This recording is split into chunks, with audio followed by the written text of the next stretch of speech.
Bonjour, je suis l'adjudant Martel. Je travaille présentement à l'École de langue des Forces armées canadiennes, située à Saint-Jean-sur-Richelieu, au Québec. Pouvez-vous me présenter et me parler d'Iqaluit où vous avez travaillé? J'ai survolé à de nombreuses reprises la totalité du Grand Nord canadien quand j'étais sur les avions de patrouille maritime de longue distance, ainsi que les avions EWAC. Et saviez-vous que le Nunavik est la plus grande entité territoriale du pays, mais aussi l'une des moins densément peuplées?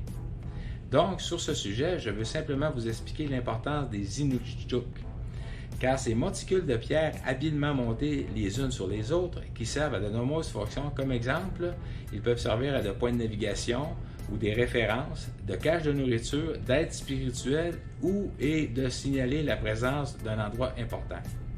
De mon côté, ce qui me touche le plus en lien avec ces pierres, ce sont le fait que certaines remontent à plusieurs centaines d'années et sont encore très utiles. J'ai aussi visité Iqaluit, qui est la nouvelle capitale du Nunavut, en 2008, quand j'étais affecté avec les CF-18.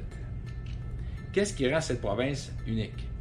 Outre sa grandeur territoriale, elle est composée de peuples autochtones au sud et de peuples inuits au nord, et qui est entourée de la troisième océan, celle de l'Arctique, qui entoure presque tout le Canada.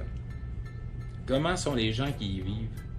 Elle se compose de plusieurs types de personnes. Ceux qui vivent dans les capitales sont des fonctionnaires pour leur type de gouvernement, personnel enseignant, personnel médical et plein d'autres services qu'on retrouve normalement dans les grandes villes. Il y a aussi ceux qui vivent dans des petits villages qui pratiquent divers corps de métier et aussi qui enseignent les diverses traditions en lien avec leur culture et en dernier lieu, plusieurs stations de recherche et bases militaires en lien avec leur titre. Qu'est-ce que vous aimiez le plus de cette province? Dans ce cas-ci, c'est un territoire. Son immense superficie et sa grande fragilité environnementale. Où habitiez-vous et comment que c'était? J'y ai été souvent, mais je n'ai jamais habité, mais j'ai su m'imprégner de leurs cultures diverses par mes nombreux voyages que j'y ai effectués. Que devrions-nous savoir sur cette province? La fragilité environnementale du réchauffement climatique. Normalement, il y a plus de 20 ans, comme exemple, il y a plus de 20 ans, le port d'Iqaluit fermait à cause de la prise des glaces à la fin septembre et rouvrait en début mai. Maintenant, il ferme à la fin novembre et ouvre en début mars. C'est de nombreux mois que le port maintenant est ouvert à cause du réchauffement climatique. Si vous aviez un mot pour décrire la province, quel mot choisiriez-vous? L'immensité, car c'est incompréhensible la grandeur de ce territoire. Avez-vous autre chose à dire sur la province, expérience personnelle?